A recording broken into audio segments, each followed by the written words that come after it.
السلام عليكم ورحمة الله وبركاته حبايبي، أهلا وسهلا بيكم. أنا النهاردة جاي لكم فيديو جديد، بس قبل ما نبدأ الفيديو نصلي على الرسول عليه الصلاة والسلام. الفيديو بتاعنا النهاردة هنعمل وصفة حلوة جدا جدا. انتوا شايفين طبعا أنا معايا ايه. أنا هعمل النهاردة معاكم اللانشون، هعمله بطريقة سهلة وبسيطة بمكونات حلوة جدا متوفرة معانا في البيت.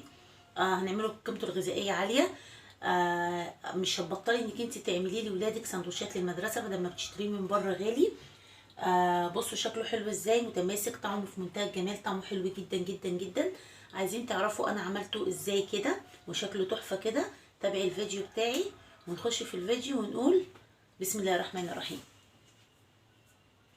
هنبدا دلوقتي يا حبايب قلبي ان احنا نحضر معانا اللانشون الفراخ بطريقه سهله وبسيطه. مكونات غذائيه عاليه جدا، هتبطلي انك انت تشتريه من بره. اول حاجه طبعا كده هجيب الكبه بتاعتي، ودول عندي حتتين بانيه. لو عندك يعني دول اقل من ربع كيلو كمان، مش هقولك ربع كيلو، احنا هنعمله بكميه قليله جدا. لو عندك صدور مثلا فراخ، حته ورك في التلاجة باقيه، الكلام ده كله ممكن برضو اوكي شغال معاكي. بس انا طبعا هعمله بربع كيلو بانيه، مش ربع كيلو كمان، ده اقل من ربع كيلو. دول حتتين بانيه بس، يعني انا جايبه بانيه خدت منه حتتين بس. يعني احنا بنجيب البانيه ساعات بنلاقي حتت مش مشرة، حتت مقطعه، حتت معرفش ايه، بتبقى مش مظبوطه معانا. فاحنا ايه، هنبدا ان احنا هناخدها نعمل بيها اللانشون بتاعنا دلوقتي كده، تبقى حاجه حلوه ونظيفه ومضمونه، وانت اللي ضامنه انك انت اللي عاملاها لاولادك في البيت. فليه ان احنا نشتريها من بره، واللانشون بره غالي والله اعلم عاملينه ازاي. انا قبل كده عملت معاكم البيف، وعملت معاكم البسطرمه، وعملت معاكم البرجر. النهارده بقى هعمل معاكم اللانشون. الكلام ده كله كده بس كده اهم حاجه. تمام كده تمام. بصوا يا حبايبي بقى، اتفرمت معايا خالص اهي. هبدا انزل عليها بالاربع بيضات كده اهو. بسم الله الرحمن الرحيم. بصوا يا حبايبي، انا حطيت الاربع بيضات هضربهم كده مع بعض. يعني انا كده حطيت حتتين البانيه مع الاربع بيضات، كل مكون هحطه اضربه لوحده عشان اضمن الحاجه اختلطت معايا كويس. تمام كده اهوت كده بالشكل ده كده.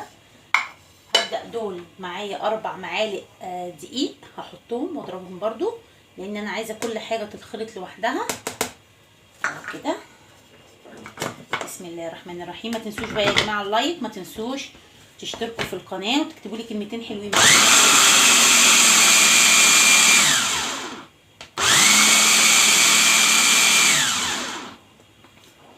بصوا اهو كده تمام. بصوا مسك القوام تقيل معايا، انا هفكه دلوقتي بس اوريكم احنا هنعمل ايه. عندي دي بقى كده شويه ميه دول كده. بصوا حبه قد ايه، احط عليهم معلقتين من الجيلاتين، وهم 1 2. انا مرضتش ادوبهم من قبل ما اشتغل عشان مش عايزاه يتقل معايا. ادوبهم بس كده الاول. بسم الله الرحمن الرحيم. دي ميه عاديه من الحنفيه يا جماعه، عادي مش هيجرى له حاجه، يعني لو احنا دوبناه فيها مش لازم تبقى ميه سخنه او كده. بس ادوبه خالص عشان بس ما يبقاش ايه، مش عايزاه يبقى مكلكع معايا. دوت اللي هيمسك لي الحاجات دي كلها ببعضها وهيخليهولي زي لانشون بره بالظبط. الجيلاتين ده يا جماعه مضمون وامن. في جيلاتين رخيص في السوق، وفي جيلاتين بتلاقيه غالي شويه، بيبقى عند المحلات الكبيره اللي هي محلات العطاره الكبيره اللي في وسط البلد. احط بقى الجيلاتين بتاعي ده كده اهو. بسم الله الرحمن الرحيم.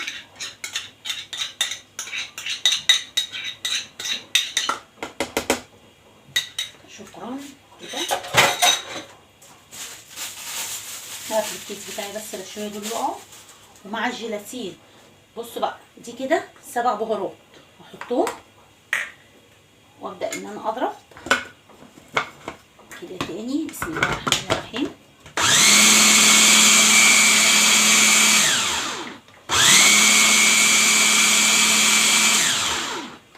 بصوا يا جماعه، في حاجه عايزه اقول لكم عليها. بصوا القوام عامل ازاي وريحته تحفه. اللانشون ما تحطيش عليه فلفل اسود عشان ما يبقعش معاكي. دول 4 حتت جبنه نستو هحطهم كده تمام.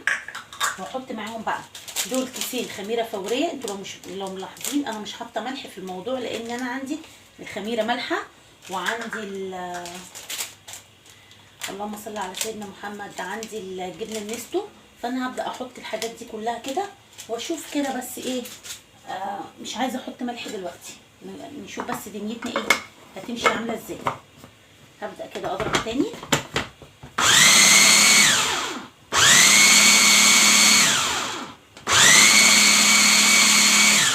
بصوا بقى كده اهي، ضربت الكلام كله ده كده برضه. هبدا بقى انزل بمعلقه زيت معايا اهي. معلقه زيت، انا اسفه، ربع كوبايه زيت معاهم معلقه من السمنه. تمام، مهم قوي يا جماعه الحركه دي بقى اللي هتفك لي الكلام ده كله من بعضه كده كده. بقى دي ربع كوبايه زيت ومعاهم معلقه من السمنه. بقى كله كده بعضه.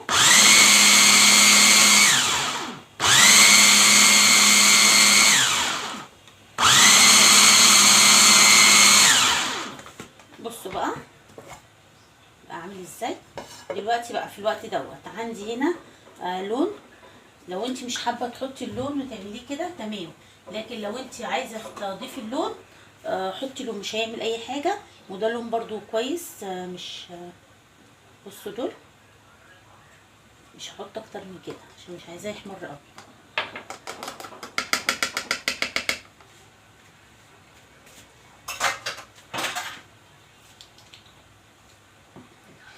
هبدا بقى ان انا اضرب تاني.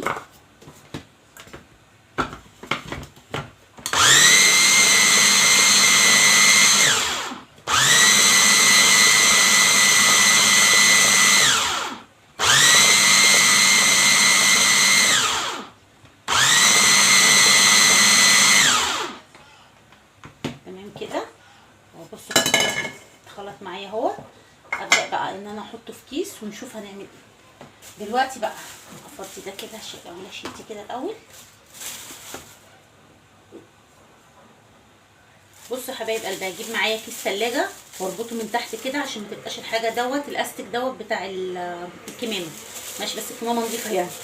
بصوا الكيس اهو ربطته كده، ممكن تربطه باي حاجه. هبدا بقى اخد الكلام ده كله كده افضيه هنا. بسم الله الرحمن الرحيم.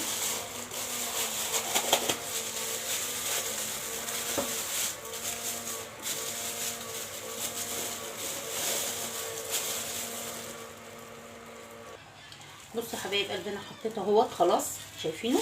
هبدا بقى ان انا اربطه كده كده. انا عايزاه اهي كده اهي. هبدا بقى اجيبه اهو كده بالشكل ده كده اهو. اجيب بقى الورق بتاعي كده، ورق المطبخ.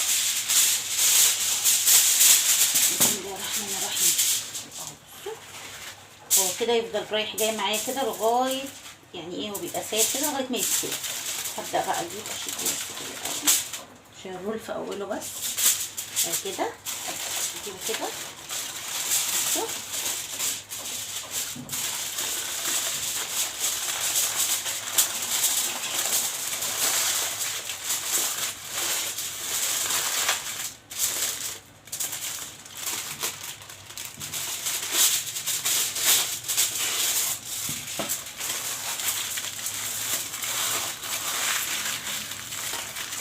واقفل من هنا كده كويس، واقفل من هنا يا جماعه اهو كده.